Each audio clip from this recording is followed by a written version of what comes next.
we'll take it back to my point at the start there. We're obviously mentioning, I suppose, the fact that there's been a lot of talk on social media and Twitter and everything else in regards to, I suppose, the discussion around both provincial finals. I mean, both games were very one-sided, over after 20 minutes. Both games were half full. Like, you could barely hear a pin drop in terms of atmosphere for both matches. The attendances were quite low. And obviously, we have two provincial finals next week. Like, Dublin Louth, I think, could possibly be a very competitive game, but it could also be one-sided as well if Dublin, start very strong and play to the potential that we know that they have.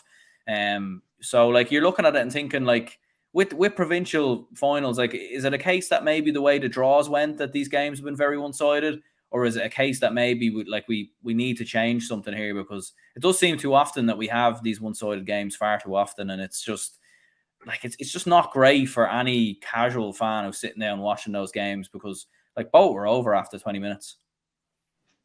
To be honest with you, when you look at the three provinces that are in question with being, forward conclusion finals, like Leinster and Munster, to be fair to them, that's just the fault of how bad Cork, Meath and Kildare are at the moment. And, they're in a similar trajectory. They're pretty bad for the size of their county. And it's not Kerry and Dublin's fault that the likes of Louth, Clare, Limerick have just excelled in recent seasons. It's just not the same. And they go into Munster finals or go into provincial finals indeed, and they flat out deceive. But in Connacht's case, maybe there's an argument that you could do a bit of a seeding format just to make sure someone like a Roscommon have maybe Galway, Mayo, and separate sides of the draw, and Roscommon join either side. Something like that. Because Sligo, right now, yes, Sligo are doing well at under 20 level at the moment, and they've won a minor title, and they're doing well at schools level.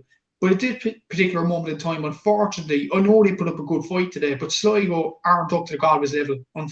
It's a sad sight, but it's the reality. And look, I'd be for seeding in Connacht. Ulster obviously has no issues with that, but to be honest with you, in Leinster and Munster, I think the onus has to go to the likes of Kildare, Meath and Cork.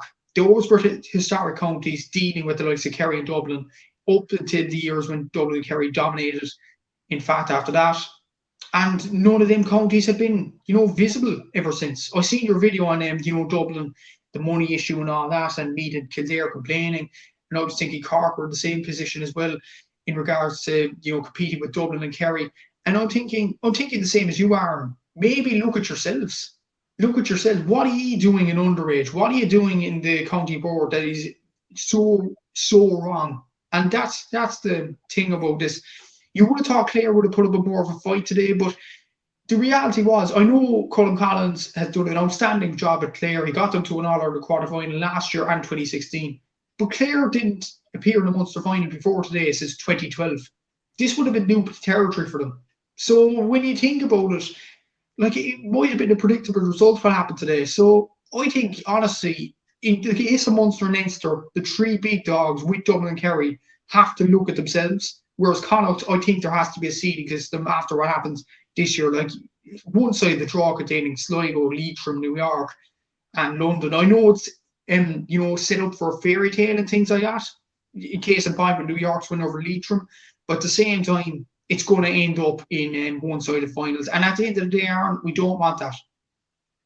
Yeah, is it even of much of a benefit to anyone as well? Because even you look at it and think, well, Sligo and Clare will get to play in the All-Ireland group stages, but like when you look at it, like Sligo, in terms of the group that they'll be in a group with Dublin and Roscommon. It'd be very tough for them to get anything from those two games. Like, I know they've played Roscommon a good bit over the last few years, but it would be a shock if they did take out from Roscommon. Maybe they could get something from Kildare. It's not inconceivable, but again, after Kildare's performance versus Dublin, you would imagine Kildare should be a bit stronger than Sligo right now. So you could be talking about 3 more defeats, possibly a hammer into Dublin and Croke Park, another very one-sided game that's going to happen there. And then obviously with Clare, like, fair enough, they're a little bit different. Like, they'll definitely, you'd probably fancy them maybe to beat Donegal, in fairness, but like, because you are looking at it and you're thinking, like, with some of these counties like that obviously are on the side of the draw that's, built for a fairy tale, you're going to have scenarios where, like, I don't know if it actually helps these counties at the same time, because they're just going to be on the end of more more hammerings. And I think it's definitely something they need to look at for next year. It is definitely, and in regards to the All-Ireland, I actually think Sligo, I know Kildare put it up to Dublin, fair play to them in Croke Park, but let's not forget this is a Kildare team on the edge of capitulation in most games. So Sligo could win that game, and that game is set for Markovich Park, so Sligo could easily turn up and win that game. But the worry would be, and it was mentioned on the Sunday game earlier on today, I think Lee Keegan mentioned it, that Clare and Sligo both have 2 weeks to recover from this. Is that sufficient amount of time after such hammerings like that? I actually don't think it'll affect Sligo as much because I think Sligo acquitted themselves well enough.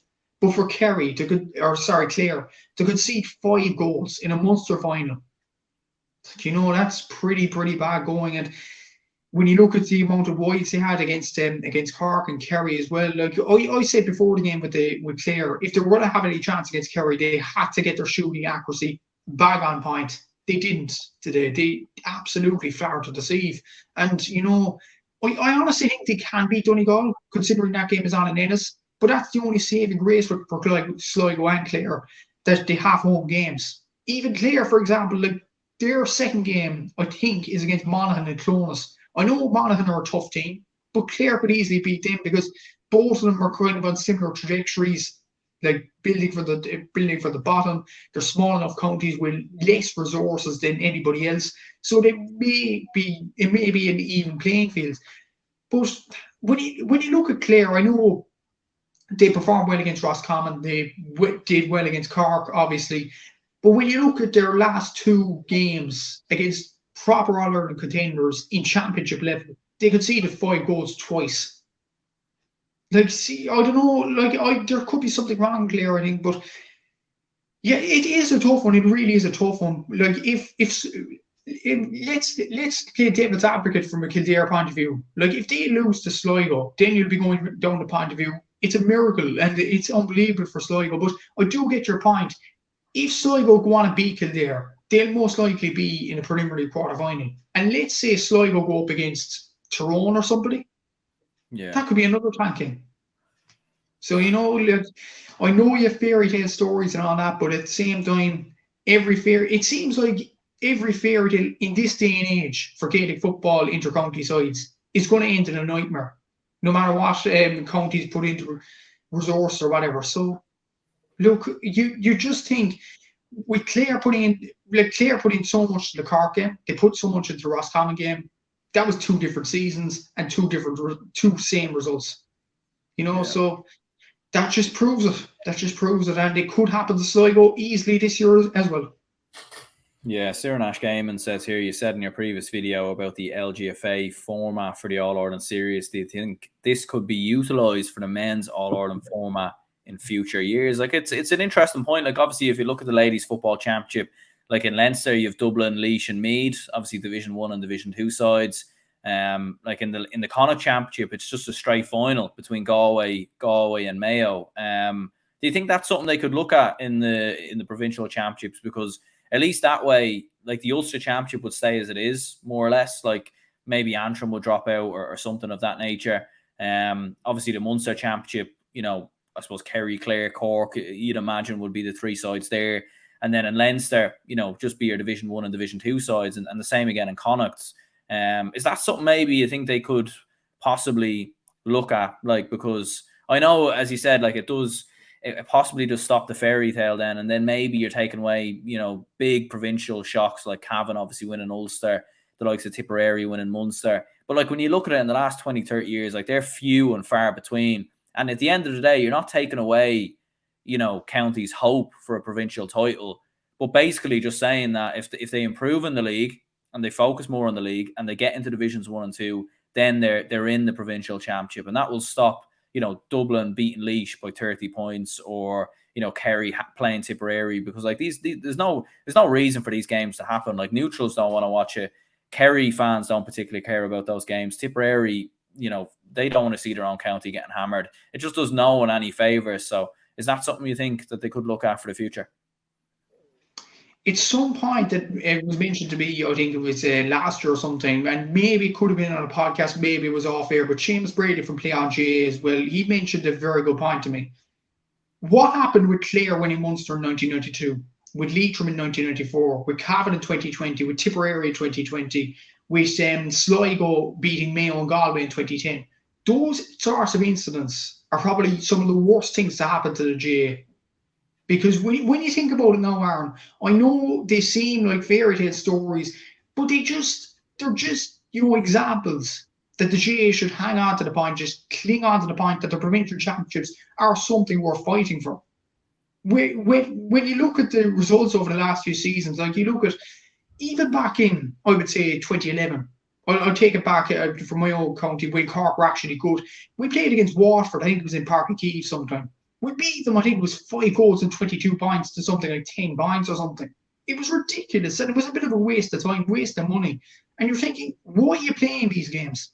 The Kerry-Tipperary one as well was ridiculous. The Laois and Dublin game, 30 points, like, it's frustrating at the same time. And the thing is, people are paying in to watch these games as well. They're paying, what is it, €15 per adult? And if you have 5 in the family, then if you're 5, like adolescent, 3 adolescents, for example, and 2 adults, that's equates to nearly €100 for a game that's going to be worth 30 points between the teams. Again, that's a waste of money then. So the GA have to think strategically about this. And I suggested LGFA, Seamus has suggested LGFA, and you have over the last few weeks, probably in the last year or so. The LGFA format is probably the best that's ever come up with. Like I was speaking to a relative of mine, and we were speaking about the Munster Championship, about Cork's LGFA chances and stuff like that. We have a good team. But when you look at the LGFA teams in Munster, you have Tipperary and you have Waterford. And Waterford actually drew against Cork in the league. And why are Waterford actually this good now? Because they got games under their belts. They won the Intermediate Championship in 2015. They improved year on year. And now they could compete with Kerry and Cork. I think they only lost to Kerry by 2 goals last week as well. This is Waterford. A county that's not, known for Gaelic football in the men's level. And they could produce that in the women's level. They finished, I think you mentioned in your video, the LGFA preview, Aaron, that they finished 5th in Division 1. Waterford. And that just tells you the LGFA are doing it absolutely outstandingly well. The format and everything. But I just think, and I go back to this point on podcast, and I'm like a broken record saying this, the GA don't want to repeat what the LGFA are doing because they feel embarrassment. That's my honest point on it anyway. So, I think the LGFA format is the right way to go, but I just feel the GA would just be embarrassed that their counterparts are doing it right and they're doing it so wrong at the moment.